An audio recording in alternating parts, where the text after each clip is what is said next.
ನಮಸ್ಕಾರ ಎಲ್ರಿಗೂ. ನೀವು ನೋಡ್ತಾ ಇರೋದು ಒನ್ ಇಂಡಿಯಾ ಕನ್ನಡ. ನಾನು ಪ್ರತಿಮಾ. ವೀಕ್ಷಕರೇ, ಜಾಗತಿಕವಾಗಿ ಯಾವ ರೀತಿಯಾದಂತ ಪರಿಸ್ಥಿತಿ ಇದೆ ನೀವು ಕೂಡ ನೋಡ್ತಾ ಇದ್ದೀರಾ. ಯಾಕಂದ್ರೆ ಇರಾನ್ ಮೇಲೆ ಇಸ್ರೇಲ್ ಹಾಗೇನೆ ಅಮೆರಿಕ ಒಟ್ಟಾಗಿ ಸೇರ್ಕೊಂಡು ದಾಳಿ ಮಾಡ್ತಾ ಇದೆ. ಇರಾನ್ ಕೂಡ ಪ್ರತಿದಾಳಿಯನ್ನ ಮಾಡೋದಕ್ಕೆ ಶುರು ಮಾಡಿದೆ. ಇದು ಹೀಗೆ ಕಂಟಿನ್ಯೂ ಆಗಿಬಿಟ್ರೆ ಏನೆಲ್ಲ ರೀತಿಯಾದಂತ ಒಂದಷ್ಟು ಬೆಳವಣಿಗೆಗಳಾಗಬಹುದು. ಅಂತಹ ಬೆಳವಣಿಗೆಗಳು ಯಾವ ರೀತಿ ಮಾರಕ ಆಗ್ಬಹುದು ಜಾಗತಿಕವಾಗಿ, ಈ ತರದ ಒಂದಷ್ಟು ವಿಶ್ಲೇಷಣೆ ಮಾಡ್ಲಾಗ್ತಾ ಇದೆ. ಸೊ ಈ ವಿಚಾರವಾಗಿನೇ ಮಾತನಾಡೋದಕ್ಕೆ ನಮ್ ಜೊತೆ ಇದ್ದಾರೆ ಸುನೀಲ್ ಕುಮಾರ್ ಅಂತ, ಲೆಫ್ಟಿನೆಂಟ್ ಕರ್ನಲ್, ನಿವೃತ್ತ ಸೈನ್ಯ ಅಧಿಕಾರಿ. ಏನೇನ್ ಮಾತಾಡ್ತಾರೆ ನೋಡೋಣ. ಯಾಕೆಂದ್ರೆ ಈಗ ಆಗ್ತಾ ಇರುವಂತ ಡೆವಲಪ್ಮೆಂಟ್ಸ್ ಬಗ್ಗೆ, ನಮ್ಮ ಭಾರತಕ್ಕಾಗುವಂತ ಎಫೆಕ್ಟ್ ಬಗ್ಗೆ, ಭಾರತದ ಸ್ಟ್ಯಾಂಡ್ ಬಗ್ಗೆ, ಇದೆಲ್ಲದರ ಬಗ್ಗೆ ಮಾತಾಡ್ತಾ ಹೋಗೋಣ. ಸರ್ ನಮಸ್ತೆ, ಕಾರ್ಯಕ್ರಮಕ್ಕೆ ಸ್ವಾಗತ. ನಮಸ್ತೆ ಮೇಡಮ್. ಸರ್, ಮೊದಲನೇದಾಗಿ ಈಗ ಎಲ್ರಿಗೂ ಒಂದು ಫಸ್ಟ್ ಬರುವಂತಹ ಪ್ರಶ್ನೆ ಏನಂತಂದ್ರೆ, ಇಲ್ಲಿ ಇಸ್ರೇಲ್ ಹಾಗೆ ಇರಾನ್ ಮಧ್ಯೆ ಇದ್ದಂತಹ ದ್ವೇಷ ಅಫ್ಕೋರ್ಸ್ ಅಮೆರಿಕಾಗೂ ಇತ್ತು, ಬಟ್ ಯುದ್ಧಕ್ಕೆ ಹೋಗುವಂತಹ ಸನ್ನಿವೇಶ ಕ್ರಿಯೇಟ್ ಆಗೋ ತರದ್ ಯಾವ್ದು ಕಾಣಿಸ್ಕೋತಾ ಇರ್ಲಿಲ್ಲ.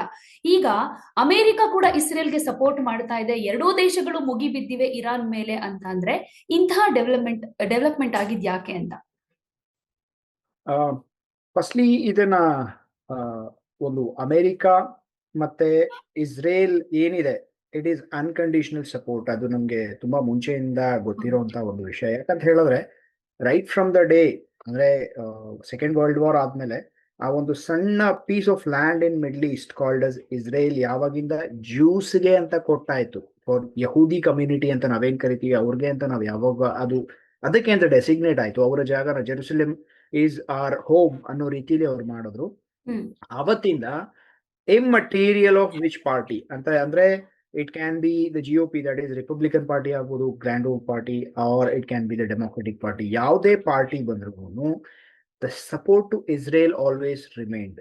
ಅಂದ್ರೆ ಯಾವ ರೀತಿ ಅದು ಉಳಿತು ಅಂತ ಹೇಳಿದ್ರೆ, it is virtually the responsibility of United States of America, ಏನು ಇಸ್ರೇಲ್ ಅಸ್ತಿತ್ವ ಅನ್ನೋದು. ಸೊ ಎಲ್ಲಿವರೆಗೂ ಅದರ ಸಪೋರ್ಟ್ ಇರುತ್ತೆ, ಇಸ್ರೇಲ್ ನ ಯಾರು ಏನು ಮಾಡಕ್ಕಲ್ಲ. Because we all know American military power ಯಾವ ರೀತಿ ಇದೆ, ಅದರ ಮನಿ ಪವರ್ ಯಾವ ರೀತಿ ಇದೆ. ಇಟ್ ಇಸ್ ಅಲ್ಲಿ ಹಾರ್ಡ್ಲಿ 30 ಕೋಟಿ ಜನ ಇದ್ದಾರೆ.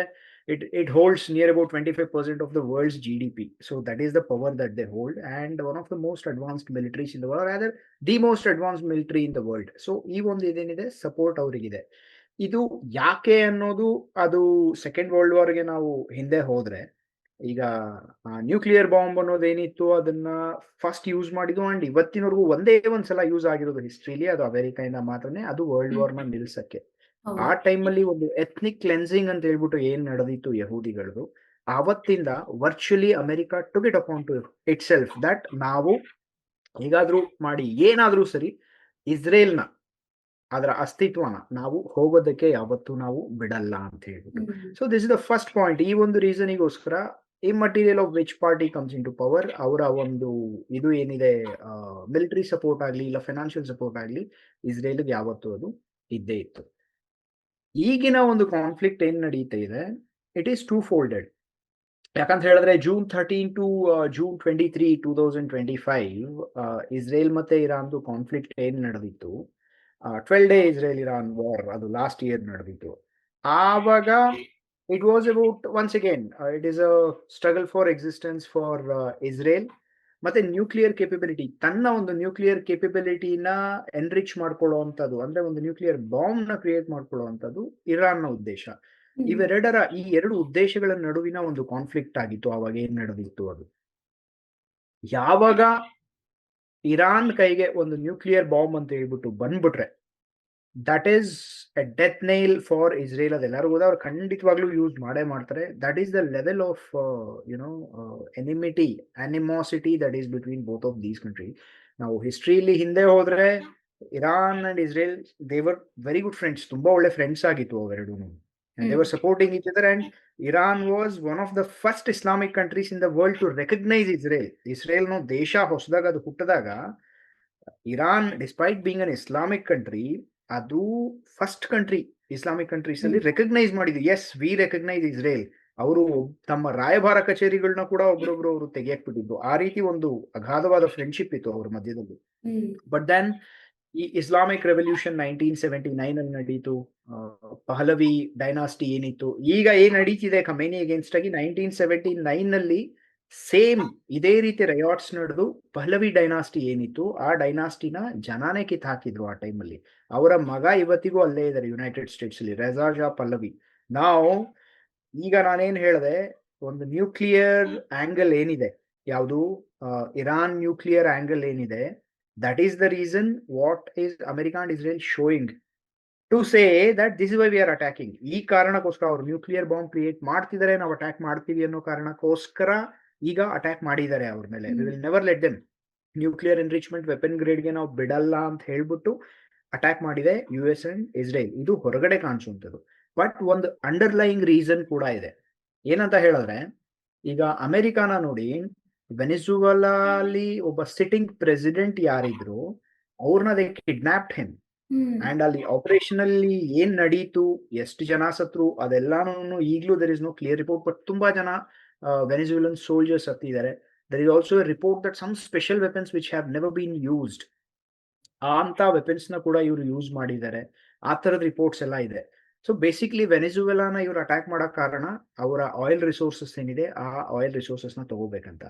ಇಲ್ಲಿನ ಒಂದು ಇರಾನ್ ಮೇಲೆ ಅಟ್ಯಾಕ್ ಮಾಡಕ್ ಇರುವಂತಹ ಒಂದು ಅಂಡರ್ಲೈನ್ ರೀಸನ್ ಅಮೆರಿಕಾಗೆ, that is one of the other reasons. ಯಾಕಂತ ಹೇಳಿದ್ರೆ, ಅಮೆರಿಕ ಎಲ್ಲೂ ಒಂದು ದೇಶದಲ್ಲಿ ಶಾಂತಿ ಸ್ಥಾಪನೆಗೋಸ್ಕರ ನಾನು ಹೋಗ್ತೀನಿ ಅಂತ ಅವ್ರು ಹೇಳ್ಕೊಂಡು ಹೋಗ್ತಾರೆ. ಬಟ್ ಇವತ್ತಿನವರೆಗೂ ಅವ್ರು ಎಲ್ಲಿ ಶಾಂತಿ ಮುಖವಾಡ ಸ್ಥಾಪನೆ ಅಷ್ಟೇ ಅದು. ಮಾಡಿಲ್ಲ. ಅವರ ಮೇಜರ್ ರೀಸನ್ ಏನಿದೆ, ಅವರ ಒಂದು ಮೇಜರ್ ಅಂಡರ್ಲೈಯಿಂಗ್ ಆಪ್ಷನ್ ಏನಿದೆ, or rather the major underlying reason behind this attack for United States. ಇಸ್ರೇಲ್ಗೆ ಇದು ಬೇಕಾಗ್ದಿರ ಇರ್ಬೋದು. ಇಸ್ರೇಲ್ಗೆ ಇರಾನ್ ದೇ ಆರ್ ಎನಿಮೀಸ್. ಅದು ಪ್ರಾಪರ್ ಇಂಡಿಯಾ ಪಾಕಿಸ್ತಾನ ಎನಿಮಿಟಿ ತರ. ಹೇಗೆ ಇಂಡಿಯಾಗೆ ಪಾಕಿಸ್ತಾನಲ್ಲಿ ಇರುವಂತಹ ರಿಸೋರ್ಸಸ್ ಮೇಲೆ ಇಂಟ್ರೆಸ್ಟ್ ಇಲ್ವೋ, ಇಸ್ರೇಲ್ಗೆ ಇರಾನ್ ಅಲ್ಲಿ ಇರುವಂತಹ ರಿಸೋರ್ಸಸ್ ಮೇಲೆ ಇಂಟ್ರೆಸ್ಟ್ ಇಲ್ಲ. It is about there existence ಅಷ್ಟೇ, ನಾವು ಬದುಕಬೇಕು ಅನ್ನೋದು. ಆದ್ರೆ ಅಮೆರಿಕ ಏನಿದೆ, ಅದು ಇವತ್ತು ಅಟ್ಯಾಕ್ ಮಾಡಿರೋದು ಇರಾನ್ ಮೇಲೆ ಇದರಲ್ಲಿ ಸೇರ್ಕೊಂಡು, ಅವರ ಮೇಜರ್ ರೀಸನ್ ಈಗ ಖಮೇನಿ ಆಡಳಿತ ಏನಿದೆಯಲ್ಲ, ಆ ರೆಜಿಮ್ ನ ಕಿತ್ತೊಗಿಬೇಕು ಅಂತ. ಏನು ವೆನಿಜುವೆಲಾ ಅಲ್ಲಿ ಮಾಡಿದ್ರು ಅದೇ ರೀತಿ ಅವ್ರಿಗೆ ಮಾಡ್ತಾ ಇದ್ರೆ. ಕಾರಣ, ಗ್ಲೋಬಲ್ ಆಯಿಲ್ ಸಪ್ಲೈಸ್ ಅಲ್ಲಿ 20% ರಿಸೋರ್ಸ್ ಏನಿದೆ, it is being generated in Iran. ನಾವು ಇಮ್ಯಾಜಿನ್ ಮಾಡ್ಕೊಳ್ಳಿ, ಇದು ದುರಾಸೆ ಅಂತಾರಲ್ಲ, it is the richest country in the world America. ಅವ್ರಿಗೆ ಇವತ್ತಿಗೂನು ನಾವಿನ್ನೂ ಎಕ್ಸ್ಪ್ಯಾಂಡ್ ಆಗ್ಬೇಕು. ನಮ್ಮ ಒಂದು ಸಾರ್ವಭೌಮತ್ವ ಏನಿದೆ, ನಮ್ಮ ಒಂದು ಡಿಕ್ಟೇಟರ್ಶಿಪ್ ಏನಿದೆ, global virtually America is the dictator of the world. ಅದು ಚೈನಾ ಇರ್ಲಿ, ರಷ್ಯಾ ಇರ್ಲಿ, ಅವರೆಲ್ಲ ಇದ್ರೂ they are equal economic powers. ಯಾರೇ ಇದ್ರೂ ಇವರ ಒಂದು ಆಂಗಲ್ ಯಾವಾಗ್ಲೂ ಇದೆ, ಕಮರ್ಷಿಯಲ್ ಆಂಗಲ್. ಅದಕ್ಕೋಸ್ಕರ ರಿಸೋರ್ಸಸ್ ನ ಸಂಪಾದನೆ ಮಾಡೋಕ್ಕೋಸ್ಕರ ಅವ್ರು ಏನ್ ಬೇಕಾದ್ರೂ ಮಾಡ್ತಾರೆ. ಈ ಒಂದು ರೆಜಾ ಶಾ ಪಲ್ಲವಿ, ಈಗ ಅವರ ಮಗ ಯಾರಲ್ಲಿ ಕೂತ್ಕೊಂಡಿದ್ದಾನೆ, ಅಮೆರಿಕಾಲೇ ಇದ್ದಾನೆ. Is even attending the congressional briefings in American Congress. ಅವರ ಒಂದು ಸಂವಿಧಾನದಲ್ಲಿ ಬ್ರೀಫಿಂಗ್ಸ್ಗೆ ಕೂಡ ಇವತ್ತು ಹೋಗ್ತಿರೋಂತ ಲೆವರೇಜ್ ಇದೆ. ಈಗ ಖಮೇನಿನ ಕಿತ್ತಾಕಿದ ತಕ್ಷಣ he will be made as the interim president. ಈಗ ಯಾವ ರೀತಿ ಬಾಂಗ್ಲಾದೇಶಲ್ಲಿ ಯೂಸುಫ್ನ ತಂದು ಕೂಡಿಸಿದ್ರು, ಅದೇ ರೀತಿಯಲ್ಲಿ ಅವನ್ನ ಕೂಡಿಸ್ತಾರೆ. America will drain out the complete resources of Iran. Drain out ಆಗ್ಲಿಲ್ಲ ಅಂದ್ರೂ they will start utilising it. ಅಂದ್ರೆ ಅಲ್ಲಿ ಅಷ್ಟು 1/5 of world global oil resource ಅವ್ರ ಕೈಗೆ ಬಂತು ಅಂತ ಹೇಳಿದ್ರೆ, they will be even bigger power and they will be controlling the energy sector of the world. So underlying reason ಏನಿದೆಯಲ್ಲ, ದಿಸ್ ಇಸ್ ದ ರೀಸನ್. ಯಾವುದೇ ಶಾಂತಿ ಸ್ಥಾಪನೆಗೋಸ್ಕರ ಅವ್ರು ಹೋಗ್ತಾ ಇಲ್ಲ. ಇವತ್ತು ಟ್ರಂಪ್ದು ಇನ್ನೊಂದು ಸ್ಟೇಟ್ಮೆಂಟ್ ನೀವು ಕೇಳಿರ್ಬೋದು. ಎಸ್, ನಾವು ಸಪೋರ್ಟ್ ಮಾಡಿದೀವಿ ಅಂತ ಹೇಳ್ಬಿಟ್ಟು ಅವರು ಇವತ್ತು ಟ್ರಂಪ್ ಸ್ಟೇಟ್ಮೆಂಟ್ ಬಂದಿದೆ, we supported Israel in today's attack ಅಂತ ಅವ್ರು ಹೇಳಿದ್ದಾರೆ. ಇನ್ವಾಲ್ವ್ ಆಗ್ಬಿಟ್ಟಿದ್ದಾರೆ. So the conflict has begun already. But most important point ಏನು ಅಂತ ಹೇಳಿದ್ರೆ, ಇಲ್ಲಿ ನಾವು ನೋಟಿಸ್ ಮಾಡಬೇಕಿರುವಂತದ್ದು, ಟ್ರಂಪ್ ಇವತ್ತು ಹೇಳಿದರೆ, this is my message to the people of Iran that change your regime, we are with you. ನಿಮ್ಮ ರೆಜಿಮ್ ನ ನೀವು ಚೇಂಜ್ ಮಾಡಿ, ನಾವು ನಿಮ್ ಜೊತೆ ಇದೀವಿ, ಅಮೆರಿಕಾ ಇಸ್ ವಿತ್ ಯು. ಅಂದ್ರೆ ಇಸ್ರೇಲ್ ಏನಕ್ಕೆ ಅಟ್ಯಾಕ್ ಮಾಡ್ತು, ನ್ಯೂಕ್ಲಿಯರ್ ವೆಪನ್ಗೆ ಬಿಡಲ್ಲ, that's one reason. Regime change ಆದ ತಕ್ಷಣ ಏನಾಗುತ್ತೆ, ಇವ್ರಿಗೆ ಯಾರನ್ನ ಬೇಕೋ ಅವ್ರನ್ನ ಕೂಡಿಸಿದ್ರೆ ಏನಾಗುತ್ತೆ, ರಿಸೋರ್ಸಸ್ ಇವ್ರ ಕೈಗೆ ಬರುತ್ತೆ. So this is the entire game. ಇದು ಒಂದು ಗೇಮ್ ನಡೀತಾ ಇದೆ ಈಗ. Probably they are going to succeed. ಯಾಕಂತ ಹೇಳಿದ್ರೆ, ಇಸ್ರೇಲ್ ಮತ್ತೆ ಇರಾನ್, ಇಸ್ರೇಲ್ ಅಂಡ್ US ಒಟ್ಟಿಗೆ ಒಂದ್ಸಲ ಅಟ್ಯಾಕ್ ಅಂತ ಹೇಳ್ಬಿಟ್ಟು ಮಾಡ್ತು ಅಂತ ಹೇಳಿದ್ರೆ, the kind of resources they have, the kind of technology they have, okay, ಇಷ್ಟನ್ನ ಫೇಸ್ ಮಾಡೋಂಥದ್ದು ಕಷ್ಟ ಆಗತ್ತೆ. ಬಟ್ ಇರಾನ್ ಸಪೋರ್ಟ್ ಗೆ ಯಾರು ಬರಲ್ವಾ? ಯಾಕಂದ್ರೆ ಮುಸ್ಲಿಂ ನೇಷನ್ ಆಗಿರೋದ್ರಿಂದ ಬೇರೆ ಬೇರೆ ಇಸ್ಲಾಮಿಕ್ ಕಂಟ್ರೀಸ್ ಇಲ್ಲಿ ಇರಾನ್ ಪರವಾಗಿ ನಿಲ್ಲೋದಿಲ್ವಾ? ಅಂದ್ರೆ ಬಹಿರಂಗವಾಗಿ ಬೆಂಬಲ ಕೊಡ್ಲಿಲ್ಲ ಅಂದ್ರೂ ಇಂಡೈರೆಕ್ಟ್ ಆಗಿ ಒಂದಷ್ಟು ಸಪೋರ್ಟ್ ಮಾಡೋ ಚಾನ್ಸಸ್ ಏನಾದ್ರೂ ಇದೆಯಾ ಹೇಗೆ? ಫಸ್ಟ್ಲಿ ಇಂಡೈರೆಕ್ಟ್ ಸಪೋರ್ಟ್ ಅಂತ ನಾವೇನ್ ಹೇಳ್ತೀವಿ ಅದರಿಂದ ತುಂಬಾ ಲಾಭ ಆಗಲ್ಲ. ಹ್ಮ್ ಯಾಕಂತ ಹೇಳಿದ್ರೆ ಈಗ ಒಂದು ಟಾರಿಫ್ ವೆಪನ್ ಅಂತ ಹೇಳ್ಬಿಟ್ಟು ಏನ್ ಕರಿತೀವಲ್ಲ, ಹ್ಮ್ ಅದನ್ನ ಆಲ್ರೆಡಿ ಟ್ರಂಪ್ ತುಂಬಾ ಎಫೆಕ್ಟಿವ್ ಆಗಿ ಯೂಸ್ ಮಾಡ್ತಾ ಇದ್ದಾರೆ. ಸೊ ಎಲ್ಲಾ ಕಂಟ್ರೀಸ್ಗೂ ಗೊತ್ತಿರುತ್ತೆ, ಯುನೈಟೆಡ್ ಸ್ಟೇಟ್ಸ್ ಟ್ಯಾರಿಫ್ ಏನಿದೆಯಲ್ಲ ಅದು ಅವ್ರ ಎಕಾನಮಿನೇ, ದೇಶನೇ ಬೀಳಿಸ್ಬಿಡುತ್ತೆ. ಫಾರ್ ದಟ್ ಮ್ಯಾಟರ್, ಇವತ್ತು ಇರಾನ್ ಒಂದು ಇದೇನಿದೆ, ಕರೆನ್ಸಿ ಏನಿದೆ, it is in a very bad state. ಅವ್ರ ಎಕಾನಮಿ ಏನಿದೆ, ಇಟ್ಸ್ ಇನ್ ಶಾಂಬಲ್ಸ್ ರೈಟ್ ನೋ, ತುಂಬಾ ಕೆಟ್ಟ ಹ್ಮ್ ಸ್ಟೇಟ್ ಅಲ್ಲಿ ಇದೆ. ಹ್ಮ್ ಅದಕ್ಕೆ ಕಾರಣ ಇವರ ಒಂದು ಇದೆ, ಯಾಕಂದ್ರೆ ಇಂಟರ್ನ್ಯಾಷನಲ್ ಕರೆನ್ಸಿ ಬಂದು ಡಾಲರ್. ಹ್ಮ್ ಆ ಡಾಲರ್ ಕರೆನ್ಸಿನ ಯುಟಿಲೈಸ್ ಮಾಡಿ ಇವ್ರು ಸ್ಯಾಂಕ್ಷನ್ಸ್ ಏನಾದ್ರು ಹಾಕಿದ್ರು ಅಂತ ಹೇಳಿದ್ರೆ ಹ್ಮ್ ಎಕಾನಮಿ ಏನಿರುತ್ತೆ ಅದು ಸರ್ವನಾಶ ಆಗ್ಬಿಡುತ್ತೆ. ಇವತ್ತು ಹ್ಮ್ ಅದೇ ರೀತಿಯಾದಂತಹ ಒಂದು ಸರ್ವನಾಶದ ಪರಿಸ್ಥಿತಿ ಅಲ್ಲಿ ಬಂದಿದೆ. ಅಫ್ಕೋರ್ಸ್ ಅದಕ್ಕೆ ಅವರ ಲೀಡರ್ಶಿಪ್ ಕೂಡ ಕಾರಣ, ಬಟ್ ಇರಾನ್ ಹ್ಮ್ ಮೇಲೆ ತುಂಬಾ ಸ್ಯಾಂಕ್ಷನ್ಸ್ ಇದೆ, ಹ್ಮ್ ಅಮೆರಿಕಾದು ಕೂಡ. ಸೊ ಯಾವ ಕಂಟ್ರಿ ಈಗ ಓಪನ್ ಆಗಿ ಇರಾನ್ಗೆ ಸಪೋರ್ಟ್ ಮಾಡುತ್ತೆ ಅವ್ರ ಮೇಲೆ ಕೂಡ ಇವರು ಅದೇ ರೀತಿ ಓಪನ್ ಆಗಿ ಸ್ಯಾಂಕ್ಷನ್ಸ್ ಹಾಕೇ ಹಾಕ್ತಾರೆ. And in a globalised world, the one who controls the currency, international ಕರೆನ್ಸಿನ ಯಾರು ಕಂಟ್ರೋಲ್ ಮಾಡ್ತಾರೆ, he is the super power. Hmm ಇದು ಒಂದು. And another super power is, ಯಾರು ಸಪೋರ್ಟ್ ಮಾಡ್ತಾರೆ ಅವ್ರ ಮೇಲೆ ಮಿಲಿಟರಿ ಅಟ್ಯಾಕ್ ಕೂಡ ಮಾಡಬಹುದು. ಬಿಕಾಸ್ ಅಲ್ಟಿಮೇಟ್ಲಿ ಈಗ ಇಂಡಿಯಾ ಅಂತ ಹೇಳ್ಬಿಟ್ಟು ನಾವು ತಗೊಂಡ್ರೆ ಇರಾನ್ಗೆ ನಾವು ಮಾರಲ್ ಸಪೋರ್ಟ್ ನಾವು ಹೇಳ್ಬೋದು, ಇಬ್ಬರಿಗೂ ಹ್ಮ್ ನಾವು ಹೇಳ್ಬೋದು, US ಇಸ್ರೇಲ್ ಪ್ಲಸ್ ಇರಾನ್ಗೆ ನೀವು ನಿಮ್ಮ ಕಾನ್ಫ್ಲಿಕ್ಟ್ಸ್ ಏನಿದೆ ಮಾತುಕತೆ ಮುಖಾಂತರ, ನಮ್ಮ ಆಲಿಪ್ತ ನೀತಿ ಪ್ರಕಾರ ಮಾತುಕತೆ ಮುಖಾಂತರ ಅದನ್ನ ನಿಲ್ಲಿಸ್ಕೊಳ್ಳಿ. ಇರಾನ್ಗೆ ಹೇಳ್ತಾರೆ ನೀವು ನ್ಯೂಕ್ಲಿಯರ್ ವೆಪನ್ ಮಾಡಬೇಡಿ, ಇವರಿಬ್ಬರಿಗೂ ಹೇಳ್ತಾರೆ ಇಸ್ರೇಲ್ US ಗೆ ನೀವು ಅಟ್ಯಾಕ್ ಮಾಡಬೇಡಿ ಅಂತ ಹೇಳ್ಬಿಟ್ಟು ಇಂಡಿಯಾ ಅಲ್ಲಿಗೆ ನಿಂತ್ಕೊಳ್ಳುತ್ತೆ. ಬಟ್ ಬೇರೆ ಕಂಟ್ರಿ ಯಾವ್ದಾದ್ರು ಆಕ್ಟಿವ್ ಆಗಿ ಇನ್ವಾಲ್ವ್ ಆಯ್ತು ಇದರಲ್ಲಿ ಅಂತ ಹೇಳಿದ್ರೆ ಅವ್ರ ಸರ್ವೈವಲ್ಗೆ ತುಂಬಾ ಪ್ರಾಬ್ಲಮ್ ಆಗುತ್ತೆ. ಯಾಕಂದ್ರೆ firstly, accept few countries like Saudi Arabia ಆಗ್ಬೋದು, ಇಲ್ಲ ಯುನೈಟೆಡ್ ಅರಬ್ ಎಮಿರೇಟ್ಸ್ ಆಗ್ಬೋದು, ಇಲ್ಲ ಅಂತ ಹೇಳಿದ್ರೆ ಒಂದು for that matter Turkey to an extent, ಈ ಒಂದು ಫ್ಯೂ ಕೌಂಟಬಲ್ ಕಂಟ್ರೀಸ್ ನ ಬಿಟ್ರೆ ಅಂತ ಸ್ಟ್ರಾಂಗ್ ಎಕಾನಮಿ ಇರುವಂತಹ ಇಸ್ಲಾಮಿಕ್ ಕಂಟ್ರಿ ಪ್ರಪಂಚದಲ್ಲಿ ಯಾವುದೂ ಇಲ್ಲ. ಹ್ಮ್ ಇದು ಫಸ್ಟ್ ಆಂಗಲ್. ಇದು hmm hmm second angle is, ಆ ಒಂದು ಇದೇನಿರತ್ತೆ, US ನ ಡೈರೆಕ್ಟ್ ಆಗಿ ಎದುರಾಕೊಂಡ್ರೆ ಅವ್ರ ಮೇಲ್ ಕೂಡ ಒಂದು ಅಟ್ಯಾಕ್ ಅಂತ ಏನಿರುತ್ತೆ ಅದು ನಡೀಬಹುದು. Hmm they may attack them militarily, ಮತ್ತೆ ಸ್ಯಾಂಕ್ಷನ್ಸ್ ಮಾಡ್ಬಿಡ್ತಾರೆ. ಮತ್ತೆ ಆ ದೇಶಗಳು ಕೂಡ ಇದೇ ಪರಿಸ್ಥಿತಿಗೆ ಬರುತ್ತೆ.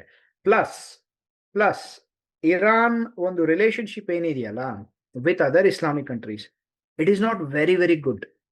ಯಾಕಂತ ಹೇಳಿದ್ರೆ ಯು ನೆವರ್ ನೋ, ಇವತ್ತಿನ ಅಟ್ಯಾಕ್ ಅಲ್ಲಿ ಪಾಕಿಸ್ತಾನ್ ಒಂದು ಇದನ್ನ ಕೂಡ, ಏರ್ ಬೇಸಸ್ ನ ಕೂಡ ಅಮೆರಿಕ ಯೂಸ್ ಮಾಡ್ಕೊಂಡಿರ್ಬೋದು. ಯಾಕಂತ ಹೇಳಿದ್ರೆ ಯುನೋ ಆಸಿಮ್ ಮುನೀರ್ ಮತ್ತೆ ಶಬಾಜ್ ಶರೀಫ್ ಅವರಿಬ್ರು ಯಾರಿದ್ದಾರೆ ತುಂಬಾ ಸಲ ಅಮೆರಿಕಾಗ್ ಹೋಗಿ ಬರ್ತಾ ಇದ್ದಾರೆ. And just the day before yesterday, ಮೊನ್ನೆ ಟ್ರಂಪ್ ಅವರಿಬ್ಬರನ್ನು ಪ್ರೇಸ್ ಕೂಡ ಮಾಡಿದ್ದಾರೆ. ಈಗ ಎಸ್, ಈ ಹತ್ರ ಆಗೋದಕ್ಕೆ ಉಗ್ಲಾಪನ್ ಟ್ರೈ ಅಂತಾರಲ್ಲ, ಮಾಡ್ತಿದ್ದಾರೆ ಅವರಿಬ್ರು. ಡ್ಯುಯಲ್ ಹ್ಮ್ ನೇಚರ್ ಅಂತ ಹೇಳ್ಬಿಟ್ಟು ಏನ್ ಕರಿತೀವಲ್ಲ, ಈಗ ನೋಡಿ, America is I mean Pakistan is a terrorist country. ಅವರು ನ್ಯೂಕ್ಲಿಯರ್ ವೆಪನ್ ಇದ್ರೆ ಅಮೆರಿಕಾಗೆ ಏನು ಪ್ರಾಬ್ಲಮ್ ಇಲ್ಲ ಅವ್ರ ಹತ್ರ, ಯಾಕಂದ್ರೆ ಅವ್ರ ಕೈಲಿರುವಂತಹ ನ್ಯೂಕ್ಲಿಯರ್ ವೆಪನ್ ಕೂಡ it can get into the hands of terrorist because it's a terror nation. Exactly. ಅದೇ ಇರಾನ್ ಒಂದು ನ್ಯೂಕ್ಲಿಯರ್ ವೆಪನ್ ತನಗೋಸ್ಕರ ತಾನು ಮಾಡ್ಕೊಂತು ಅಂತ ಹೇಳಿದ್ರೆ that is an issue with United States of America. ಎರಡು ನೋಡಿ ಡ್ಯೂಯಲ್ ನೇಚರ್ ಇವ್ರದ್ದು ಹೇಗಿದೆ ಅಂತ ಹೇಳ್ಬಿಟ್ಟು ನಾವು, that is the point.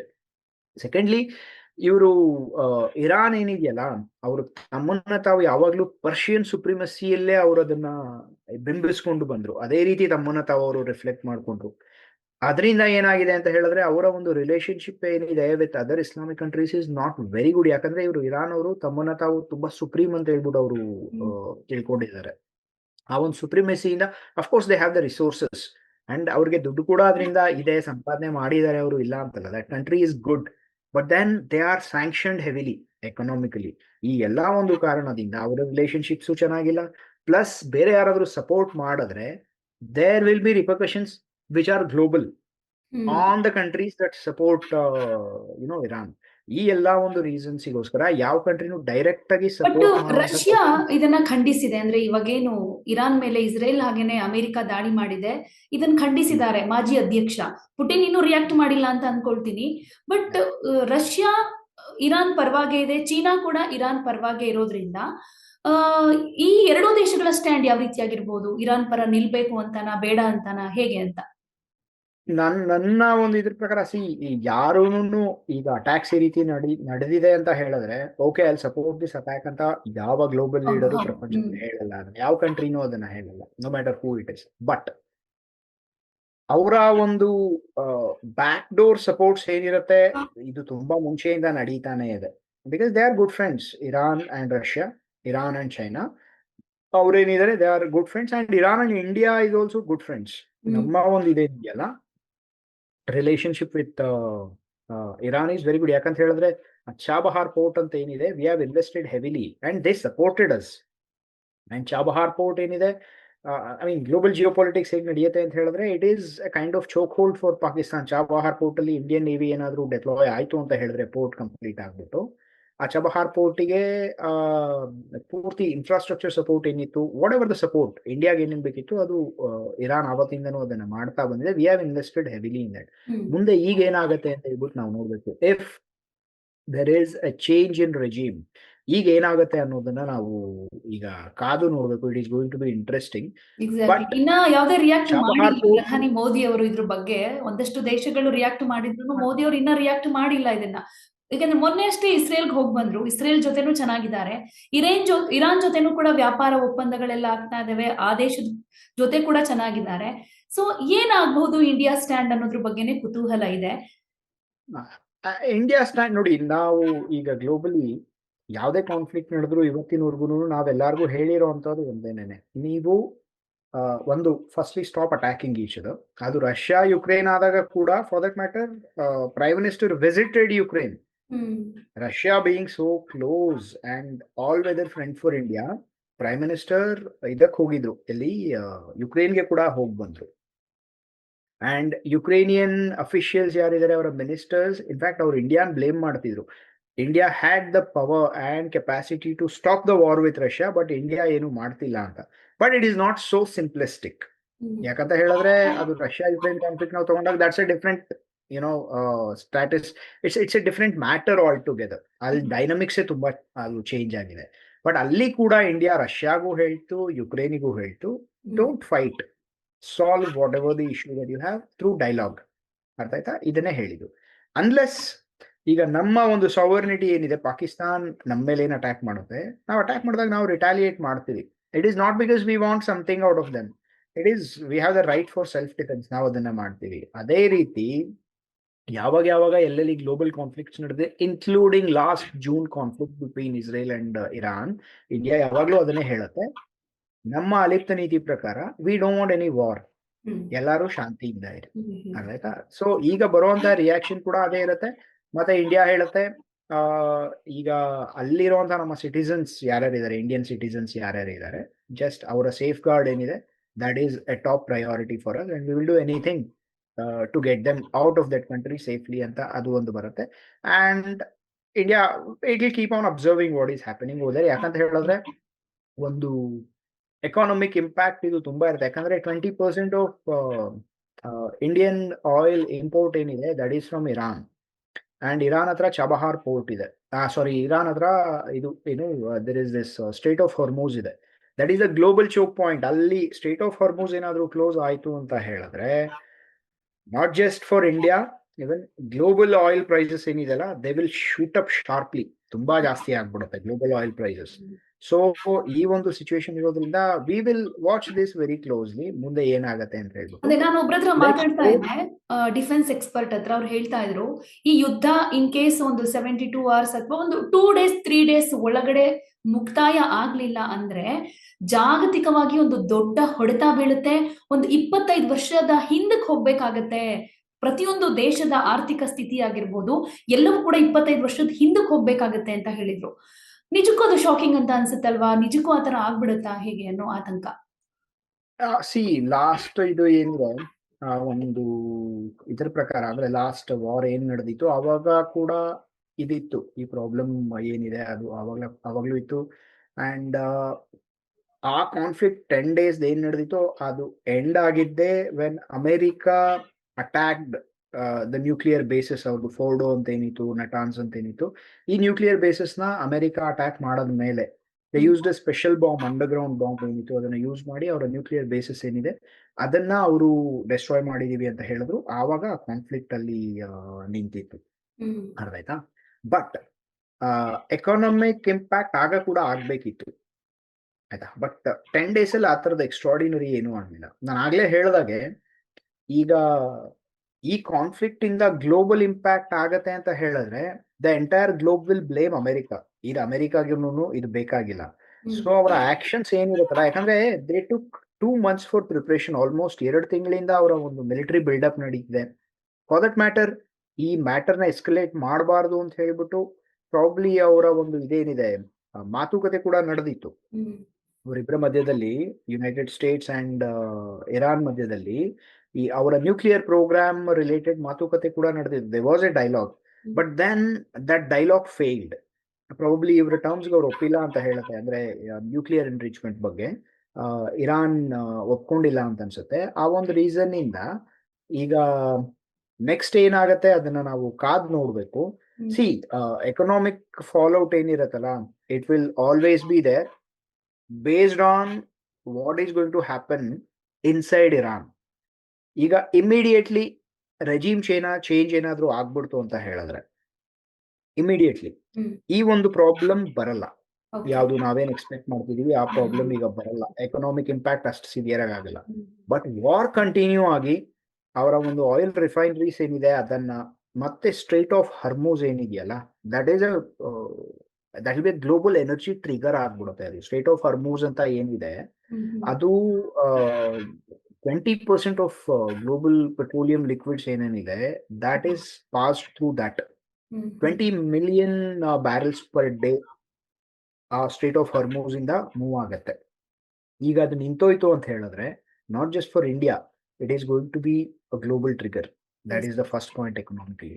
Secondly LNG shock ಅಂತ ಅಂದ್ರೆ LNG ಅಂತ ಏನಿರುತ್ತೆ, ಲಿಕ್ವಿಡ್ ನ್ಯಾಚುರಲ್ ಗ್ಯಾಸ್ ಏನಿರುತ್ತಲ್ಲ, that is also another important aspect as far as Iran is concerned. ಯಾಕಂತ ಹೇಳಿದ್ರೆ 20% ಆಫ್ ಗ್ಲೋಬಲ್ ಇದೇನಿದೆ LNG ಟ್ರೇಡ್ ಏನಿರತ್ತಲ್ಲ, that is also through strait of Hormuz. ಅದರಲ್ಲಿ ಸ್ಟ್ರೇಟ್ ಆಫ್ ಹರ್ಮೂಸ್ ಕತಾರ್ ಏನಿದೆ 9.3 billion barrels per day ಅದೇನಿದೆ ಅದು, and United Arab Emirates 0.7 million barrels.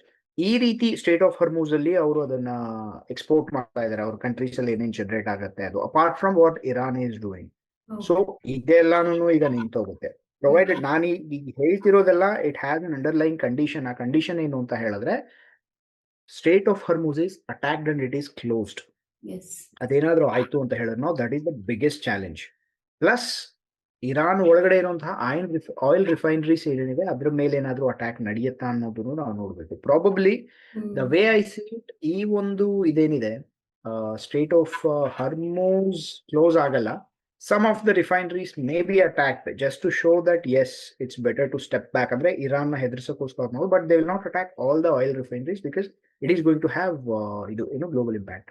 Plus ಇದ್ರ ಜೊತೆಯಲ್ಲಿ ಆಯಿಲ್ ಪ್ರೈಸ್ ಏನಿರತ್ತಲ್ಲ, ಈಗ ಬ್ರೆಂಟ್ ಆಯಿಲ್ ಪ್ರೈಸ್ ಈಗೇನಿದೆಯಲ್ಲ ಫೆಬ್ರವರಿ 27 ನೆನ್ನೆದು, that is $72.84 barrels dollars per barrel ಏನಿದೆ. That is the cost of Brent crude oil. After February 27 ಒಂದು 2% ರೈಸ್ ಆಲ್ರೆಡಿ ಆಗ್ಬಿಟ್ಟಿದೆ ಅದು, because of the same fear ಅದು ನಡೀತಾನೆ ಇದೆ.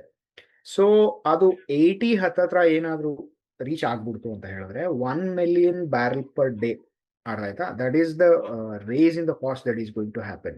ನಾವು ಇಮ್ಯಾಜಿನ್ ಮಾಡ್ಕೊಳ್ಳಿ, 1 ಮಿಲಿಯನ್ ಬ್ಯಾರಲ್ಸ್ ಪರ್ ಡೇಗೆ, ಒಂದೊಂದು ಬ್ಯಾರಲ್ಗೆ 2% ಕಾಸ್ಟ್ ನೀವು ಆಡ್ ಮಾಡ್ತಾ ಹೋದ್ರೆ ಇಮ್ಯಾಜಿನ್ ಮಾಡ್ಕೊಳ್ಳಿ ಅದು ಯಾವ ಲೆವೆಲ್ಗೆ ಹೋಗುತ್ತೆ ಅಂತ. It is simple mathematics. This is going to have a global impact. ಪ್ರತಿ country which is dependent on the oil that is flowing through the Strait of Hormuz will have its effect. ಪ್ರತಿಯೊಂದೂ ಜಾಸ್ತಿ ದುಡ್ಡು ಕೊಡ್ಬೇಕಾಗತ್ತೆ. Potentially ಅದು close ಆಯಿತು ಅಂತ ಹೇಳಿದ್ರೆ for a long time ಸಪ್ಲೈನೇ ಇರಲ್ಲ. Even if you are ready to pay there will be no supply. ಎಲ್ಲಾನು ನಿಂತು ಬಿಡುತ್ತೆ. ಆವಾಗ ಏನ್ ಮಾಡ್ತೀರಾ, ಎಲ್ಲಿಂದ ತಗೋತೀರಾ? So that is going to be a chaotic situation across the world. ಅರ್ಥ ಆಯ್ತಾ? ಅಂಡ್ ಇದೆಲ್ಲ ಆದ್ಮೇಲೆ ಸ್ಯಾಂಕ್ಷನ್ಸ್, ಕ್ಯಾಪಿಟಲ್ ರೈಸಸ್, ಮತ್ತೆ ಈ ಶಿಪ್ಪಿಂಗ್ ಕಂಪನೀಸ್ ಏನಿದೆಯಲ್ಲ ತುಂಬಾ ಇನ್ಶೂರೆನ್ಸ್ಗೋಸ್ಕರ ಅವರು ಪೇ ಮಾಡ್ತಾರೆ. ಅಂಡ್ ಈಚ್ ಡೇಸ್ ಆಪರೇಷನ್ ಏನಿರುತ್ತೆ that will incur lot of money to them. So shipping companies insurance prices ಕೂಡ ಜಾಸ್ತಿ ಆಗುತ್ತೆ. So they may not want this to happen. ಯಾಕಂದ್ರೆ ಅದು that's a different lobby in itself. Billions of dollars ಅಲ್ಲಿ ಅದರ lobby ಕೂಡ ನಡೆಯುತ್ತೆ. Back door ಅಲ್ಲಿ ಅವರು ಟ್ರೈ ಮಾಡ್ತಾರೆ. These are all commercial angles I am saying. So ultimately continue ಆಯ್ತು ಅಂತ ಹೇಳಿದ್ರೆ over a period of long time, let us say for more then a week or so, ಯಾಕಂತ ಹೇಳಿದ್ರೆ this is not just like what happen last year, this is at a bigger scale right now. ಅರ್ಥ, ಯಾಕಂದ್ರೆ America ಕೂಡ ಇದರಲ್ಲಿ involve ಆಗಿರೋದ್ರಿಂದ there will be economic impacts and potentially it can spiral out to anything. It can spiral out. ಆಮೇಲೆ ಕೆಲವರು ಹೇಳೋ ಪ್ರಕಾರ ಇರಾನ್ಗೆ compare ಮಾಡಿದ್ರೆ ಜೊತೆಗೆ ಇಸ್ರೇಲ್ಗೆ ಕಂಪೇರ್ ಮಾಡಿದ್ರೆ ಇರಾನ್ ನಲ್ಲಿರುವಂತಹ ಮಿಲಿಟರಿ ಪವರ್ ತುಂಬಾ ಚೆನ್ನಾಗಿದೆ ಅಂತ, ಇಸ್ರೇಲ್ಗಿಂತ ಸ್ಟ್ರಾಂಗ್ ಇದೆ ಅಂತ. ಸೊ ಈ ಒಂದು ಸಂದರ್ಭದಲ್ಲಿ ಬಟ್ ಅಮೆರಿಕ ಕೂಡ ಇಸ್ರೇಲ್ ಜೊತೆ ಸೇರ್ಕೊಂಡಿರೋದ್ರಿಂದ ಇಸ್ರೇಲ್ಗೆ ಒಂದಷ್ಟು ಬಲ ಬಂದಂತಾಗುತ್ತೆ. ಬಟ್ ಇರಾನ್ ಮಿಲಿಟರಿ ಪವರ್ ಬಗ್ಗೆ ಮಾತಾಡೋದಾದ್ರೆ ಏನ್ ಹೇಳ್ಬೋದು ಸರ್? ಏನೆಲ್ಲ ಮಿಸೈಲ್ಸ್ ಆಗಿರ್ಬೋದು, ಯಾವ ತರದ ಶಸ್ತ್ರಾಸ್ತ್ರಗಳು ಅವ್ರ ಬಳಿ ಇದೆ, ಅದೆಷ್ಟು ಪವರ್ಫುಲ್ ಅಂತ? ಅವರ ಒಂದು ಇದೇನಿದೆ ಅಂದ್ರೆ, ಫಸ್ಟ್ಲಿ ನಿಮ್ಮ ಫಸ್ಟ್ ಪಾಯಿಂಟ್ ಏನಿತ್ತಲ್ಲ, Iran and Israel military power comparison ಅಂತ ಹೇಳ್ಬಿಟ್ಟು ಏನಿದೆಯಲ್ಲ, ಈಗ ನೀವು ಯಾವುದೇ ಟಾಪ್ ಮಿಲಿಟರಿ ಪವರ್ ನೀವು ತಗೊಳ್ಳಿ ವರ್ಲ್ಡ್ ಅಲ್ಲಿ, it is going to be a combination of army and navy and air force and all other things. ಇವ್ರಿಗೆ ತುಂಬಾ ಇನ್ಕಮ್ ಇದ್ರೂನು the only thing that Iran focused upon was on missiles and rockets. ಅವರ air force ನ ಅವರು ತುಂಬಾ higher ಲೆವೆಲ್ಗೆ build ಮಾಡ್ಕೊಳ್ಳಕ್ಕೆ ಅವರು try ಮಾಡಲಿಲ್ಲ. ಅವರ ಏರ್ ಡಿಫೆನ್ಸ್ ಸಿಸ್ಟಮ್ಸ್ ನ ಅವರು ತುಂಬಾ ಹೈ ಲೆವೆಲ್ಗೆ ಬಿಲ್ಡ್ ಮಾಡಲಿಲ್ಲ. They don't have superior technology. So Iranian military power is at par with Israeli military power. I don't agree with it. ಯಾಕಂತ ಹೇಳಿದ್ರೆ ಇವತ್ತಿನ ಒಂದು ವಾರ್ಫೇರ್ ಏನಿದೆಯಲ್ಲ, it is purely technical. So the one with the ಈಗ ನಮ್ಮ ಹತ್ರ ಎಷ್ಟೋ, let us say we have big number of soldiers, but that will not help you. Technology is a must. You cannot win all the battles ಬರೀ ನಾವು muscle power ಅಲ್ಲೇ ನಾವು ಮಾಡ್ತೀವಿ. ಹಿಂದಿನ ಕಾಲ ತರ ಈಗ ವಾರ್ ನಡೆಯಲ್ಲ. Wars will be short and they will be more destructive. ಈಗಿನ ಒಂದು ಸಿನಾರಿಯೋ ಆ ರೀತಿ ಇದೆ. ಟೆಕ್ನಾಲಜಿ ಮೇಲೆ ಇವರು ಜಾಸ್ತಿ ಇದು ಏನ್ ಹೇಳ್ತಾರೆ ಇನ್ವೆಸ್ಟ್ಮೆಂಟ್ ಇವರು ಜಾಸ್ತಿ ಮಾಡಿಲ್ಲ. They thought they can win the wars just by using the missiles up to 2000 kilometer range ವರ್ಗೂನು ಅವ್ರದ್ದು in fact supersonic missiles, hypersonic missiles ಅದೆಲ್ಲ ಇದೆ. in fact ಈಗ ಏನೇನ್ ಅಟ್ಯಾಕ್ ನಡೀತಾ ಇದೆ, ಈ ಎಲ್ಲಾ ಅಟ್ಯಾಕ್ಸ್ ಅವ್ರೀಗ ಮಿಸೈಲ್ಸ್ ನ ಯೂಸ್ ಮಾಡೇ ಮಾಡ್ತಾ ಇದ್ದಾರೆ. ಯಾವ್ದ್ರ ಮೇಲೆ? ಇಸ್ರೇಲ್ ಮೇಲೆ, ಮತ್ತೆ ಬೇರೆ ಬೇರೆ ಎಲ್ಲೆಲ್ಲಿ ನಡೆದಿದೆ ಅದೆಲ್ಲಾನು. It is for this reason ಎಲ್ಲರೂ ಹೇಳ್ತಾರೆ ಅವರ ಒಂದು ಐರನ್ ಡೋಮ್ ಸಿಸ್ಟಮ್ ಏನಿದೆ ಫೇಲ್ ಆಗತ್ತೆ ಅಂತ ಹೇಳ್ತಾರೆ. But probably the way I see it ಈಗ ಗೊತ್ತಾಗ್ಬಿಡುತ್ತೆ ಸ್ವಲ್ಪ ಹೊತ್ತಲ್ಲೇನೆ ಅದು. ಐರನ್ ಡೋಮ್ ನ ಬಿಟ್ಟು ಬೇರೆ ಏರ್ ಡಿಫೆನ್ಸ್ ಸಿಸ್ಟಮ್ ಈಗ ಆಕ್ಟಿವೇಟ್ ಮಾಡಿದ್ಯಾ Israel to stop these missiles from entering its territory ಅಂತ ಹೇಳ್ಬಿಟ್ಟು ಈಗ ನೋಡ್ಬೇಕು. ಅಫ್ಕೋರ್ಸ್ US ಅಂತೂ ಸಪೋರ್ಟ್ ಮಾಡೇ ಇರುತ್ತೆ. ಯಾಕಂದ್ರೆ ಲಾಸ್ಟ್ ಇಯರ್ ಏನ್ ಕಾನ್ಫ್ಲಿಕ್ಟ್ ನಡೆದಿತ್ತು, ಆ ಕಾನ್ಫ್ಲಿಕ್ಟ್ ಅಲ್ಲಿ ಅವರ ಒಂದು ಇದೇನಿತ್ತು ಏರ್ ಡಿಫೆನ್ಸ್ ಸಿಸ್ಟಮ್ ಏನಿದೆ, ಐ ನಾಟ್ ಸೆ fail, but Iron Dome system, which is so popular, Iron Dome system is not at all made for missiles. ಅದೊಂಥರ ರಾಕೆಟ್ಸ್ ಗೋಸ್ಕರ ಮಾಡಿದೆ ಅಷ್ಟೇನೆ. ಯಾವ್ದು ಪ್ಯಾಲೆಸ್ಟೈನ್ ಇಂದ ಬರ್ತಿತ್ತು, ಯಾವ್ದು ಲಿಬಿಯಾ ಇಂದ ಬರ್ತಿತ್ತು, ಈ ಹೌಟೀಸ್ ಮತ್ತೆ ಹೆಸ್ಬುಲ್ಲಾಸ್ ಇವರೆಲ್ಲ ಏನೇನು ರಾಕೆಟ್ ಅಟ್ಯಾಕ್ ಮಾಡ್ತಿದ್ರು ಅದಕ್ಕೋಸ್ಕರ ಐರನ್ ಡೋಮ್ ಅವ್ರು ಕ್ರಿಯೇಟ್ ಮಾಡಿದ್ರು ಅಷ್ಟೇನೆ. ಸೊ ಆ iron dome was effective against rockets, and rockets are different from missiles. Missiles they go out of the atmosphere and come back. Full ಸ್ಪೇಸ್ಗೆ ಹೋಗ್ಬಿಟ್ಟು ಅದು ಬರುತ್ತೆ, ಅಟ್ಮಾಸ್ಫಿಯರ್ ಇಂದ ಆಚೆಗೆ ಹೋಗಿರುತ್ತೆ. But rockets are within the atmosphere. ಆ ಒಂದು ಇದಕ್ಕೋಸ್ಕರ ಅವ್ರು ಬಿಲ್ಡ್ ಮಾಡಿದ್ರು and they were effective against it. So the technology superiority ಏನಿದೆ, it is incomparable, let me tell you. ಯಾಕಂದ್ರೆ ಅಂತ ಅಡ್ವಾನ್ಸ್ಡ್ ಫೈಟರ್ ಜೆಟ್ಸ್ ಕೂಡ ಇಲ್ಲ.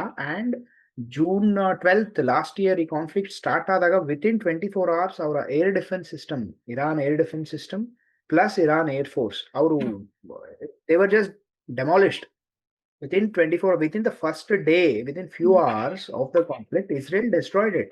So ಅದನ್ನ ಹೇಗೆ ನಾವು ಸುಪೀರಿಯರ್ ಪವರ್ ಅಂತ ಕರಿತೀವಿ? ಆಮೇಲೆ during the entire conflict, during A period of over 10 days, Iran ಅದರ ಒಂದು ಏರ್ ಫೋರ್ಸ್ ನ ಯೂಸ್ ಮಾಡಕ್ಕೆ ಆಗ್ಲಿಲ್ಲ. ಯಾಕಂದ್ರೆ ಅವ್ರ ಏರ್ ಬೇಸಸ್ ಅಷ್ಟು ಕೆಟ್ಟದಾಗ ಡೆಸ್ಟ್ರಾಯ್ ಮಾಡ್ಬಿಟ್ಟಿದ್ರು ಲಾಸ್ಟ್ ಇಯರ್ ಏನ್ ನಡೆದಿತ್ತು ಈ ಕಾನ್ಫ್ಲಿಕ್ಟ್ ಅಲ್ಲಿ. So we cannot say that military wise they may have more numbers. Iran might have more numbers, but as I said, numbers won't help if you don't have the technology these days. Yakandre the warfare is purely technical, and our hatra 2000 kilometer range do missiles ide. They may attack entire Middle East and all of the American bases ellanu or attack madabodu. But then there are air defense systems, there are defense system against missiles also, which I am sure ಅದಕ್ಕೆ ಇವರು America ಅವರು 2 ತಿಂಗಳು time ತಗೊಂಡಿದ್ದ ಕಾರಣನೂ ಅದೇ ಇರ್ಬೋದು. ಯಾಕಂತ ಹೇಳಿದ್ರೆ they just built up everything. ಅವರ ಒಂದು ಕ್ಯಾರಿಯರ್ ಸ್ಟ್ರೈಕ್ ಗ್ರೂಪ್ಸ್ ಏನಿತ್ತು just maybe to protect this strait of Hormuz. ಅವರ ಒಂದು ಎರಡೆರಡು ಏರ್ಕ್ರಾಫ್ಟ್ ಕ್ಯಾರಿಯರ್ ಈಗ that is near the strait of Hormuz. ಅರ್ಥ ಆಯ್ತಾ? So all the precautions probably ತಗೊಂಡಿದೆ just not to disturb the global trade. ಅದು ತಗೊಂಡೇ ಈಗ ಇದು ಆಕ್ಷನ್ ನಡೀತಿದೆ ಅಂತ ನನಗೆ ಅನ್ನಿಸ್ತಾ ಇದೆ. All the plans have been made. But having said that, conflict ಏನಾದ್ರು ತುಂಬಾ ಜಾಸ್ತಿ ನಡೀತು ಅಂತ ಹೇಳಿದ್ರೆ there will be repercussions which are going to be global. ಯಾಕಂತ ಹೇಳಿದ್ರೆ ಎನರ್ಜಿ ಸೆಂಟ್ರಿಕ್ ಆಗ್ಬಿಡುತ್ತೆ, ಆಯಿಲ್ ಸೆಂಟ್ರಿಕ್ ಇದಾಗ್ಬಿಡುತ್ತೆ ಇದು. ಸೊ ಎನರ್ಜಿ ಸೆಕ್ಟರ್ ಇನ್ವಾಲ್ವ್ ಆಯ್ತು because world runs on energy. ಬೆಳ್ಳಿ ರೇಟ್ ಮತ್ತೆ ಜಾಸ್ತಿ ಆಗುತ್ತೆ ಅಂತೆಲ್ಲ ಹೇಳ್ತಿದ್ದಾರೆ ಕೆಲವರು. ಆಗ್ಲಿ, ಒಳ್ಳೇದು. ಜಾಸ್ತಿ ಇರೋರಿಗೆ ಒಳ್ಳೇದು, ಜಾಸ್ತಿ ಇಲ್ಲ ಅಂತ ಹೇಳಿದ್ರೆ ಜಸ್ಟ್ ಟು ಬ್ಯಾಡ್ ಅಲ್ವಾ? ಸೊ ಚಿನ್ನ ಬೆಳ್ಳಿ ರೇಟ್ ಆಗತ್ತೆ. ಯಾಕಂತ ಹೇಳಿದ್ರೆ middle east is one of the biggest producers and African countries ಅಲ್ಲೇನಿದೆ ಅಲ್ಲಿನೂ ಅಷ್ಟೇ ಪ್ರೊಡಕ್ಷನ್ ತುಂಬಾ ಇರತ್ತೆ. ಅಂಡ್ ಟ್ರೇಡ್ ಡಿಸ್ಟರ್ಬ್ ಆಯ್ತು ಅಂತ ಹೇಳಿದ್ರೆ ಕಾಸ್ಟ್ ಜಾಸ್ತಿ ಆಗೇ ಆಗತ್ತೆ. ಯಾಕಂತ ಹೇಳಿದ್ರೆ 95% of the global trade is through the seas, ಸಮುದ್ರದಲ್ಲೇ ಆಗತ್ತೆ ಅದು. And there are some choke points. ನೀವು ಆ ಚೋಕ್ ಪಾಯಿಂಟ್ಸ್ ನೀವು ಅಟ್ಯಾಕ್ ಮಾಡಿದ್ರಿ ಅಂತ ಹೇಳಿದ್ರೆ ಅಲ್ಲಿ ಕಾನ್ಫ್ಲಿಕ್ಟ್ ನಡೀತಿದೆ ಅಂದ್ರೆ ಯಾರು ಆ ಕಡೆ ಹೋಗಕ್ಕೆ ಅವ್ರು ಇಷ್ಟಪಡಲ್ಲ. So not just gold and silver, the cost of everything will go up. Iran ತನ್ನ ಕಂಟ್ರೋಲ್ಗೆ ತೆಗೆದುಕೊಳ್ಳಕ್ ಹಾಗಾದ್ರೆ ಸಾಧ್ಯ ಆಗುತ್ತೆ, ಸಕ್ಸಸ್ ಆಗುತ್ತೆ ಅಮೆರಿಕ ಹಾಗೆ ಇಸ್ರೇಲ್ಗೆ? Quite possible. ಯಾಕಂತ ಹೇಳಿದ್ರೆ ಅವರ ಒಂದು ಇದು there are two angles to this. Firstly, ಈಗ ಎಲ್ಲರಿಗೂ ಗೊತ್ತಿರೋ ಹಾಗೆ ನಮ್ಮ ಒಂದು ಇದೇನಿದೆ, ಈಗ ಸ್ವಲ್ಪ ದಿನದ ಹಿಂದೆ ಭಯಂಕರ ಒಂದು ರಯಾಟ್ಸ್ ನಡೀತು. ಅಂದ್ರೆ ಪ್ರೊಟೆಸ್ಟ್, ಆಂಟಿ ಗವರ್ಮೆಂಟ್ ಪ್ರೊಟೆಸ್ಟ್ ನಡೀತು to change the regime of Khamenei in Iran ನಡೀತು. And according to the information available, ಸುಮಾರು 12,000 ಜನ ಸತ್ತಿದ್ದಾರೆ. ಅಂದ್ರೆ 12,000 ಜನ Iranian citizens have died and Iran government have killed it. I mean, it's the Iran government that has killed those many people. 12,000 ಜನ ತನ್ನದೇ citizens ನ Iran government ಸಾಯಿಸ್ತು. The revolutionary guards, they killed them. ಇಷ್ಟೊಂದು level ಅಲ್ಲ. I don't know if it is true. ಯಾಕಂದ್ರೆ ಒಂದು conflict ನಡೀತಿದೆ, ಇಲ್ಲ ಎಲ್ಲೋ ರಯಾಟ್ಸ್ ನಡೀತಿದೆ ಅಂತ ಹೇಳಿದ್ರೆ there will be lot of propaganda machinery also which gets activated. ಇದು ಪ್ರೊಪಗಂಡಾ ನ್ಯೂಸ್ ಕೂಡ ಇರ್ಬೋದು. But if it is true, riots ಏನ್ ನಡೀತು ಅಂದ್ರೆ ಪ್ರೊಟೆಸ್ಟ್ ಏನ್ ನಡೀತು, ದಟ್ ಈಸ್ ಟ್ರೂ. ಆವಾಗ ಪ್ರೊಟೆಸ್ಟ್ ಅಂತೂ ನಡೆದಿದೆ. So one thing is clear, ಒಬ್ಬ ಸರ್ವಾಧಿಕಾರಿ ಆಡಳಿತ ಎಲ್ಲೆಲ್ಲಿರುತ್ತೆ ಅದು ಯಾವಾಗ್ಲೂ ಇದೇ ರೀತಿಯಲ್ಲೇ ಎಂಡ್ ಆಗೋದು. He is A dictator, let's accept it. Is an Islamic dictator. ನಾವು ಅದನ್ನ ಅಲ್ಲೆಗೆ ಎಳೆಯುವಂತ ಇಲ್ಲ, ಅದು ನಿಜ, ಅದು ಫ್ಯಾಕ್ಟ್ ಅದು. ಆಯ್ತಾ? ಬಟ್ ಹ್ಯಾವಿಂಗ್ ಸೆಡ್ ದಟ್, ಈಗ ಅಮೆರಿಕ ಏನ್ ಮಾಡುತ್ತೆ ಅಂತ ಹೇಳಿದ್ರೆ, ನಾನು ಆಗ್ಲೇ ಹೇಳ್ದಂಗೆ Israel may not be interested in it, in the regime change. But yes, Israel interest ಏನಿರುತ್ತೆ ಅಂತ ಹೇಳಿದ್ರೆ, ಅಮೆರಿಕನ್ ಪಪೆಟ್ ಬೊಂಬೆ ಏನಾದ್ರೂ ಬಂದು ಇರಾನ್ ಅಲ್ಲಿ ಕೂತ್ಕೊಂತು ಅಂದ್ರೆ that's a comfortable situation for Israel also. Okay, they'll support it from that angle. But Israel may not have interest in the resources of Iran, as of now at least. Yeah, but ಅಮೆರಿಕಾಗೆ ಇದು resources ಬೇಕು. So they will do anything. They'll do anything to approve this, regime. And if the reports are to be believed, Khamenei may flee to Russia. It's a possibility. It's a possibility. Safe zone ಖಮೇನಿಗೆ ರಷ್ಯಾನೇ ಅಂತೀರಾ? Iran ಅಲ್ಲಿ ಇರಕ್ಕಾಗದೇ ಇಲ್ಲ.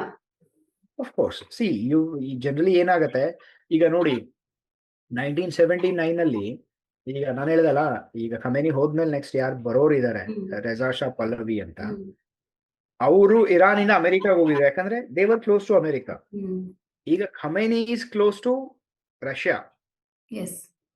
ಅವ್ರಿಗೆ ಒಂದು ಇದೇನಿರುತ್ತೆ, asylum ಅಂತ ಹೇಳ್ಬಿಟ್ಟು ಏನ್ ಸಿಗತ್ತೆ, ಆ ಅಸೈಲಮ್ ಅವ್ರಿಗೆ ಸಿಕ್ಕೋದು ರಷ್ಯಾ ಅಲ್ಲಿ ಮಾತ್ರ. ಇಲ್ಲ ಚೈನಾ ಹೋದ್ probably may not prefer China, but then it's all ready. ಅವರೆಲ್ಲ ರೆಡಿ ಮಾಡಿ ಇಟ್ಕೊಂಡಿರ್ತಾರೆ. They may flee at any point of time. But ಈಗ ಕಷ್ಟ ಆಗುತ್ತೆ. ಯಾಕಂತ ಹೇಳಿದ್ರೆ ಏರ್ ಅಟ್ಯಾಕ್ಸ್ ನಡೀತಾ ಇದೆ. ಸೊ ವೆನ್ ಅವ್ರಿಗೆ ಗೊತ್ತಾಯ್ತು ಅಂತ ಹೇಳಿದ್ರೆ, definitely they will target that aircraft if they come to know that somebody is flying. ಇಲ್ಲ ಅಂತ ಹೇಳಿದ್ರೆ it can be a peaceful exchange also. Khamenei ಹೇಳ್ಬೋದು, ಓಕೆ ನಾನು ಬಿಟ್ಕೊಡ್ತೀನಿ, ಲೆಟ್ ಮಿ ಗೋ ಅಂತ ಹೇಳ್ಬಿಟ್ಟು ಹಿ ಮೇ ಜಸ್ಟ್ ಫ್ಲೈ. ಆಮೇಲೆ America ಒಂದು ಇದು ನಡೆಯುತ್ತೆ. Globally this happens. ಇದು ತುಂಬಾ ಸಲ ನಡೆದಿದೆ. It can be a peaceful transition also, but which is unlikely. ಆಮೇಲೆ ಈಗ ನಮ್ ಜನರೇಷನ್ ಅವ್ರು ಯಾರು ಹಿಟ್ಲರ್ ನೋಡಿರ್ಲಿಲ್ಲ. ಈಗ ಟ್ರಂಪ್ ನಡೆನುಡಿ ನೋಡ್ತಾ ಇದ್ರೆ ಇವರೇ ಒಂದ್ ರೀತಿ ಹಿಟ್ಲರ್ ಅನ್ನೋ ರೀತಿಯಲ್ಲಿ ಬಿಂಬಿಸಲಾಗ್ತಾ ಇದೆ. ಒಂದಷ್ಟು ಮಂದಿ ಈ ಅಭಿಪ್ರಾಯವನ್ನ ವ್ಯಕ್ತಪಡಿಸ್ತಾ ಇದ್ದಾರೆ, ಹಿಟ್ಲರ್ ರೀತಿ ನಡೆದುಕೊಳ್ತಾ ಇದ್ದಾರೆ ಟ್ರಂಪ್ ಅಂತ. ನಿಮ್ಗೆ ಹಾಗ ಅನ್ಸುತ್ತಾ? ಒಂದು global power or rather global leader ಅಂತ ಹೇಳ್ಬಿಟ್ಟು ಯಾರಾದ್ರೂ ಕರೆಸ್ಕೋಬೇಕು ಅಂತ ಹೇಳಿದ್ರೆ, firstly the most important aspect that he must possess, he or she must possess is ಒಂದು ಸ್ಟೆಬಿಲಿಟಿ ಇರಬೇಕು. When I say stability, you must have mental stability. The way I see it, he has gone insane. Donald Trump has gone insane. And I'm saying it on record. ಯಾಕಂತ ಹೇಳಿದ್ರೆ, ನಿಮ್ಮ ಒಂದು ಅದೇ ಏನ್ ಹೇಳ್ತಾರೆ, ಮಹದೋದ್ದೇಶ ಅಂತ ಹೇಳ್ಬಿಟ್ಟು ಏನ್ ಕರೀತಾರಲ್ಲ, ಆ ಒಂದು ಉದ್ದೇಶನ ಸಾಧನೆ ಮಾಡ್ಕೊಳಕ್, ಈಗ ನೋಡಿ ಆಪರೇಷನ್ ಸಿಂಧೂರ್ನ ನಾನ್ ನಿಲ್ಲಿಸಿದೆ ಅಂತ ಹೇಳ್ಬಿಟ್ಟು ಹೀಸ್ ಕ್ಲೇಮಿಂಗ್ ಇವನ್ ಟುಡೇ. ಮೊನ್ನೆ ಮತ್ತೆ ಅದನ್ನೇ ಮಾತು ರಿಪೀಟ್ ಮಾಡಿದ್ರು. ಇಂಡಿಯಾ ಕ್ಯಾಟಗಾರಿಕಲಿ ಹೇಳಿದ್ರಲ್ಲ, Shahbaz Sharif would have died if not intervene. Shahbaz Sharif would have died. ನಾನಿಲ್ಲ ಅಂದ್ರೆ ಪಾಕಿಸ್ತಾನ್ ಪ್ರೈಮ್ ಮಿನಿಸ್ಟರ್ ಸತ್ತೋಗ್ತಿದ್ದ ಅಂತ ಹೇಳ್ಬಿಟ್ಟು he had given the statement. I mean it is foolishness. ಒಂದಿನ ಹೇಳ್ತಾರೆ ಓಕೆ 4 ಫೈಟರ್ ಜೆಟ್ಸ್ ಇದು ಬಿದೋಯ್ತು ಅಂತ ಹೇಳ್ಬಿಟ್ಟು, ನೆಕ್ಸ್ಟ್ ಡೇ 5 ಅಂತಾರೆ, ನೆಕ್ಸ್ಟ್ ಡೇ 6 ಅಂತಾರೆ, next day come on, make up your mind, come to one number. If you are the president of America and if you have the information, come to one number. ನೀವು ಒಂದೊಂದ್ ದಿನ ಒಂದೊಂದ್ ನಂಬರ್ನ ನೀವು ಹೇಳಕ್ ಆಗಲ್ಲ, ಅರ್ಥ ಆಯ್ತಾ? ಅಂಡ್ ಕಾನ್ಫ್ಲಿಕ್ಟ್ ನ ನೀವ್ ನಿಲ್ಸಿದ್ರು, ಅದು ಕಾನ್ಫ್ಲಿಕ್ಟ್ ಹೇಗ್ ನಿಲ್ತು ಅನ್ನೋದು ನಮ್ಗೆ ಗೊತ್ತಿದೆ, ಅರ್ಥ ಆಯ್ತಾ? ಬಿಕಾಸ್ ನಮ್ಗೆ ಇವತ್ತಿನವರ್ಗೂನು ಯಾರದೇ ಒಂದು ಇಂಟರ್ವೆನ್ಷನ್ ಇಂದ, ಯಾಕಂದ್ರೆ ವಿ ಆರ್ ವೆರಿ ಕ್ಲಿಯರ್, ನಮ್ಮ ಆಪರೇಷನ್ ಸಿಂಧೂರ ಅನ್ನೋದೇನಿದೆ, I mean for that matter Kashmir issue ಅನ್ನೋದೇನಿದೆ, it is our bilateral issue. It is only between Pakistan and India. This is Indian stance. Pakistan may go to any country in the world, but the Indian stance is this is our bilateral issue, and we will do anything that it takes to protect Kashmir and the sovereignty of India. So India ಮೇಲೆ attack ನಡೆದಾಗ ಈಗ Trump ಬಂದ್ಬಿಟ್ಟು ಹೇಳ್ಬಿಟ್ಟು ಈಗ 4 days ಅಲ್ಲಿ ಅವರ DGM ಕಾಲ್ ಮಾಡ್ಕೊಂಡ್ ಬಂದ ನಮ್ಮ ಹತ್ರ, please we can't take your attack anymore, please stop this attack ಅಂತ ಹೇಳ್ಬಿಟ್ಟು, and we have stopped it for whatever reason. ಅರ್ಥ ಆಯ್ತಾ? ನಮ್ಮ ಒಂದು objective achieve, and that operation is still going on. Operation Sindoor ನಡೀತಾನೆ ಇದೆ ಈಗಲೂ. ಎಲ್ಲರೂ ಸಿಂಧೂರ್ 2 ಅಂತಾರೆ. No, I am saying operation Sindoor 1 is still going on. ಯಾಕಂತ ಹೇಳಿದ್ರೆ there was just suspension of fire under observance ಅಷ್ಟೇ ಆಗಿರೋದಲ್ಲಿ. ಜಸ್ಟ್ ನಾನು ಹೇಳಿದೆ, ನಿಮ್ದೇ ಪಾಡ್ಕಾಸ್ಟ್ ಅಲ್ಲಿ ನಾನು ಹೇಳಿದೆ, it is just suspension of fire under observance. There is no stoppage, there is no suspension of the operation. India never said it. ಯಾಕಂತ ಹೇಳಿದ್ರೆ ಇವತ್ತಿಗೂ ನಮ್ಮ ಒಂದು ಸಿಂಧು ನದಿ ನೀರ್ನ ನಾವು ಅವ್ರಿಗೆ ಬಿಟ್ಟಿಲ್ಲ. We have stop that water, ಅರ್ಥ ಆಯ್ತಾ? So that was part of operation Sindoor, and that is probably one of the other reasons of ಆಪರೇಷನ್ಗೆ ಸಿಂಧೂರ ಅಂತ ಹೆಸರು ಕೊಟ್ಟು. ಯಾಕಂದ್ರೆ ಸಿಂಧೂ ನದಿದೇನೆ ಒಂದು ಅವರು ಕುಂಕುಮ ಅಳಿಸಿದ್ರು ತುಂಬಾ ಜನರು. ಬಟ್ ದೆನ್ ಈಗ ನೆಕ್ಸ್ಟ್ ಈಗ ಬೇಸಿಗೆ ಕಾಲ ಸ್ಟಾರ್ಟ್ ಆಗ್ತಿದೆ, ನೋಡ್ತಾ ಇರಿ ಪಾಕಿಸ್ತಾನದಲ್ಲಿ ಏನಾಗುತ್ತೆ ಅಂತ. They know it very well, ಅರ್ಥ ಆಯ್ತಾ? ಸೊ ಈ ಒಂದು ಎಲ್ಲಾ ರೀಸನ್ಸ್ ಇರೋದ್ರಿಂದ ಜಸ್ಟ್ ಗಾನ್ ಇನ್ಸೇನ್. ಎಲ್ಲಾ ಕಡೆ ಹೋಗ್ಬಿಟ್ಟು ನಾನು ಅದ್ ಮಾಡ್ದೆ, ನಾನು ಇದ್ ಮಾಡ್ದೆ. ವೆನಿಜುವೆಲಾ ಪ್ರೆಸಿಡೆಂಟ್ ನ ಕಿಡ್ನಾಪ್ ಮಾಡಾದ್ಮೇಲೆ ಅಲ್ಲಿನ ಒಬ್ರು ನೋಬೆಲ್ ಲಾರಿಯೇಟ್ ಯಾರಿದ್ರು, ಅವರು ಬಂದ್ಬಿಟ್ಟು ಇವ್ರಿಗೆ ನನ್ನ ಒಂದು ನೋಬೆಲ್ ಪ್ರೈಸ್ ನ ನಾನು ಇಲ್ಲಿ ಇದಕ್ಕೆ ಕೊಡ್ತಾ ಇದೀನಿ, ಪ್ರೆಸಿಡೆಂಟ್ ಟ್ರಂಪ್ಗೆ ಕೊಡ್ತಿದೀನಿ ಅನ್ನೋ ರೀತಿಲಿ. ಜಸ್ಟ್ ದೀಸ್ ಆರ್ ಆಲ್ ಶೋಬಿಸ್ ಅಷ್ಟೇನೇನೆ ಇದೆಲ್ಲ, just show of. And he has last his kind of balance. ತುಂಬಾ ಒಂದು ಇದಾಗ್ಬಿಟ್ಟಿದೆ, ತನ್ನ ಮಹೋದ್ದೇಶನ ಸಾಧನೆ ಮಾಡಬೇಕು ಅಂತ ಹೇಳ್ಬಿಟ್ಟು he is just lying around. ತುಂಬಾ ಸುಳ್ಳು ಕೂಡ ಅವ್ರ ಕಡೆಯಿಂದ ಬರ್ತಾ ಇದೆ globally. And it's all right, everything ends, and Trump regime ಕೂಡ ಎಂಡ್ ಆಗತ್ತೆ. ನೆಕ್ಸ್ಟ್ ಅಮೆರಿಕ ಜನನೇ ಕಳಿಸ್ತಾರೆ, because probably by the time the next elections come, Trump May not be in a situation to fight that election again, ಅರ್ಥ ಆಯ್ತಾ? So ಯಾಕಂದ್ರೆ he's aged already, he's touching 80, he may not be there, ಆಯ್ತಾ? So ಆ ಒಂದು ಎಲ್ಲ reason ಇಂದ this will definitely end. ಯಾವುದೇ ಸುದ್ದಿಯ ಅಪ್ಡೇಟ್ ಅನ್ನ ಮಿಸ್ ಮಾಡ್ಕೊಳ್ಬಾರ್ದು ಅಂದ್ರೆ ಈಗ್ಲೇ ಒನ್ ಇಂಡಿಯಾವನ್ನ ಸಬ್ಸ್ಕ್ರೈಬ್ ಮಾಡಿ. ನಿಮಗೆ ಬೇಕಾದ ಭಾಷೆಯಲ್ಲಿ ಎಲ್ಲಾ ಸುದ್ದಿ ತಿಳಿಬೇಕು ಅಂದ್ರೆ ಒನ್ ಇಂಡಿಯಾ ಆಪ್ ಅನ್ನ ಡೌನ್ಲೋಡ್ ಮಾಡ್ಕೊಳ್ಳಿ.